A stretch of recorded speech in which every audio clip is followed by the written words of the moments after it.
الحمدللہ رب العالمین الصلاۃ والسلام علی سید الانبیاء والمرسلین اما بعد فاعوذ باللہ من الشیطان الرجیم بسم اللہ الرحمن الرحیم پڑھیے الصلاۃ والسلام علیکہ یا رسول اللہ الصلاۃ والسلام علیکہ یا حبیب اللہ الصلاۃ والسلام علیکہ یا نبی اللہ وعلى آلك وأصحابك يا نور الله آقا دو عالم صلی اللہ علیہ وسلم کا ارشاد گرامی ہے کہ جو مجھ پر ایک مرتبہ درود پاک پڑھتا ہے اللہ رب العزت اس پر 10 رحمتیں نازل فرماتا ہے۔ صلو علی الحبیب صلی اللہ تعالی محمد وعلی آلہ وسلم۔ میرے محترم اسلامی بھائیوں، چند ہفتے پہلے میں نے آپ کی خدمت میں ایک بیان عرض کیا تھا جنت کے بارے میں، تو آج اس کا اپوزٹ ہے۔ انشاءاللہ توجہ کے ساتھ سماعت فرمائیے گا کہ حضرت ابو ہریرہ رضی اللہ تعالیٰ عنہ روایت کرتے ہیں، تھوڑا تھوڑا اگر قریب آ جائیں جزاک اللہ تو انشاءاللہ۔ صلو علی الحبیب صلی اللہ تعالیٰ علی محمد۔ حضرت ابو ہریرہ رضی اللہ تعالیٰ عنہ روایت کرتے ہیں کہ رسول کائنات صلی اللہ تعالیٰ علیہ وسلم نے ارشاد فرمایا کہ 1000 سال تک جہنم کو بھڑکایا گیا تو وہ سرخ ہو گئی، پھر 1000 سال تک بھڑکایا گیا تو سفید ہو گئی، پھر 1000 سال تک بھڑکایا گیا تو سیاہ ہو گئی، اور یہ سیاہی شب دجور کی طرح ہے۔ حضرت یزید بن مرشد رضی اللہ تعالیٰ عنہ ہمیشہ روتے رہتے، آنسو تھمنے کا نام نہ لیتے تھے۔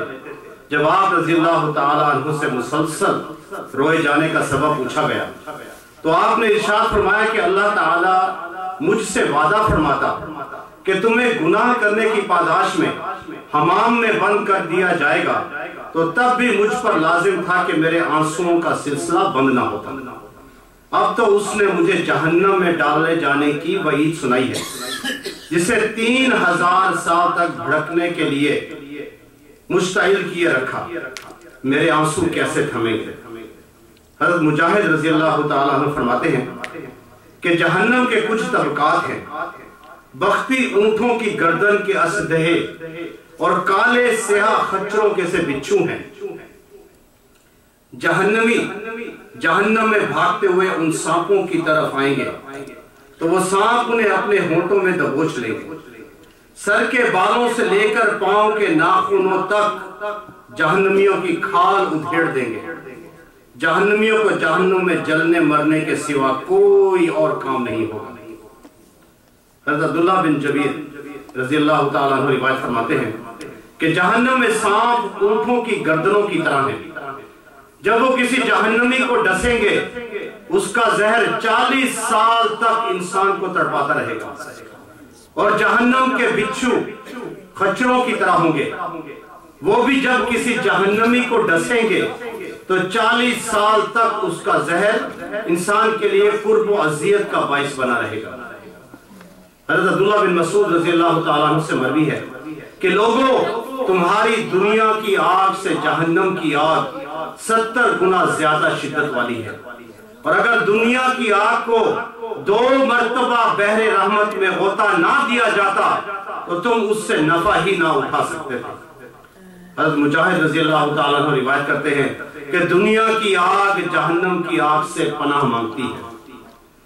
حضور اکرم نور مجسم صلی اللہ تعالیٰ علیہ وسلم کا ارشاد گرامی ہے کہ جہنمیوں کے لیے ہلکا ترین عذاب ان کے پاؤں میں آگ کے جوتے ہوں گے، جن سے ان کا دماغ ہنڈیا کے جوش مارنے کی طرح کھولے گا، اور ان کے کان اور داڑھیں آگ کے انگارے برسا رہی ہوں گی، پلکیں آگ کے شعلوں کا منتظر ان کا منظر پیش کریں گی، ان کے پیٹ کی آنتیں پاؤں سے نکلی دکھائی دیں گی، وہ سمجھے گا کہ جہنمیوں میں سے شدید ترین عذاب مجھے دیا جا رہا ہے، حالانکہ اسے جہنم کا ہلکا ترین عذاب دیا جا رہا ہے۔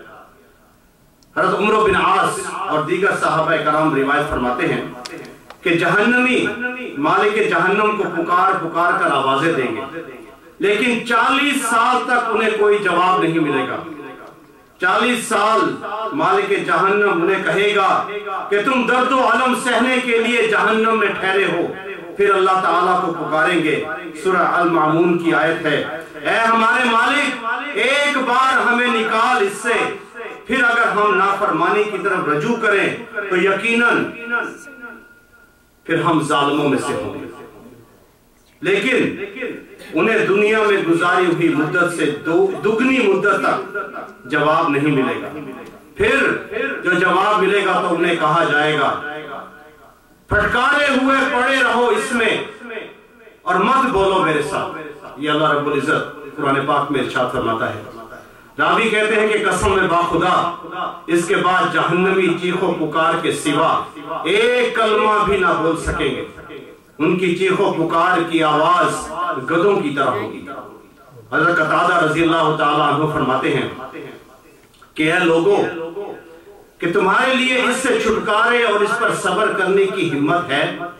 اے لوگوں اللہ تعالیٰ کی اطاعت و فرما برداری تم پہ بڑی آسان ہے، لہٰذا اطاعت و فرما برداری کرو. مذکور ہے کہ جہنمی 1000 سال تک آہو بکاوے ٹائم گزارے گا، لیکن بے سود. پھر کہیں گے کہ اگر ہم دنیا میں اطاعت الہی پر صبر کرتے تو آج ہمارے لیے راہیں کشادہ ہو جاتی. وہ 1000 سال تک جہنم کی تکلیفوں پر صبر کریں گے، لیکن ذرہ بھر بھی ان کے عذاب میں تخفیف نہ ہوگی. کہیں گے، سورہ ابراہیم کی آیت ہے، یکساں ہے ہمارے لیے خواہ ہم گھبرائیں یا صبر کریں، ہمارے لیے آج کوئی راہ فرار نہیں. پھر اللہ تعالیٰ سے شدت و عذاب اور شدت پیاس کی وجہ سے بارش مانگے تاکہ ان شدتوں سے کچھ سکون ملے.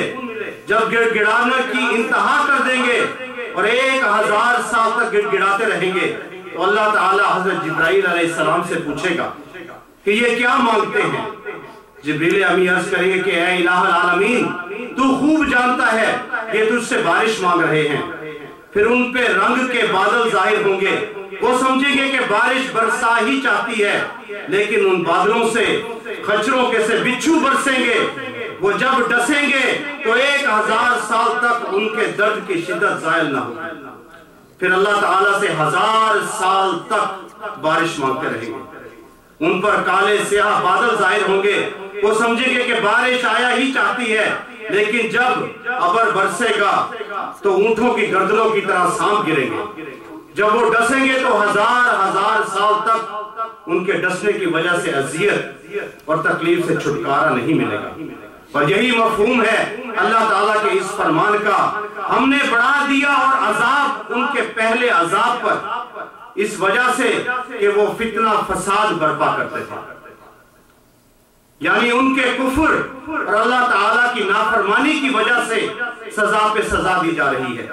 لہذا جو شخص عذاب الہی سے نجات چاہتا ہو، اللہ تعالیٰ کی بارگاہ سے اجر و ثواب کا خواہ ہو، تو اس پر لازم ہے کہ وہ اطاعت الہی میں دنیا کی مصیبتوں پر صبر کرے، گناہوں سے اجتناب اور دنیا کی شہوتوں سے گریزاں اور ترساں رہے.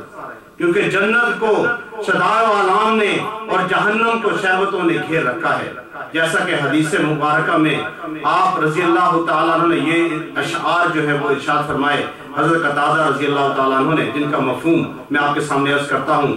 فرماتے ہیں کہ بڑھاپے کی آگ جب رخساروں میں چمک اٹھتی ہے تو بڑھاپے میں ایک فکر ہے جو اسے بچپن کی غفلتوں سے روکتا ہے. میں دیکھتا ہوں کہ ایک شخص کو کہ وہ سر سبز و شادابی کے بعد بڑھاپے کی زردی کے آنے پہ بھی قابل رشک زندگی کی امید رکھتا ہے. برے ساتھی سے کنارہ کش ہو جا اور اس سے میل ملاپ سے گریزاں رہ. اگر اس سے چھٹکارے کی طاقت نہ ہو تو اس کی خاطر و مدارت کر. ایک اور شعر کا مفہوم کہ سچے دوست کا پڑوس ڈھونڈ اور اس سے جھگڑنے سے پرہیز کر. جب تک تو جھگڑنے سے گریز کرے گا تو تو محبت کی صفائی اس سے پائے گا. حضرت ابو ہریرہ رضی اللہ تعالیٰ عنہ روایت فرماتے ہیں کہ نبی کائنات صلی اللہ تعالیٰ علیہ وسلم کا ارشاد گرامی ہے کہ اللہ تعالیٰ نے حضرت جبرائیل علیہ السلام کو بلا کر ارشاد فرمایا کہ جنت کی طرف جاؤ اور جنت کی ان نعمتوں کو دیکھو جنہیں میں نے اہل جنت کے لیے تیار کیا ہے۔ حضرت جبریل علیہ السلام جنتی نعمتوں کو دیکھ کر واپس تشریف لائے تو عرض کرنے لگے الہ العالمین تیری عزت و جلال کی قسم ان نعمتوں کے بابت جو بھی سنے گا وہ ضرور جنت میں داخل ہوگا۔ پھر جنت کے گرد مشکلات کا احاطہ کر دیا گیا۔ اللہ تعالیٰ نے ارشاد فرمایا کہ اب پھر جاؤ اور دیکھ کر آؤ۔ جب جبرائیل علیہ السلام لوٹے تو عرض کرنے لگے تیری عزت کی قسم مجھے ڈر ہے کہ اب اس میں کوئی بھی داخل نہ ہو۔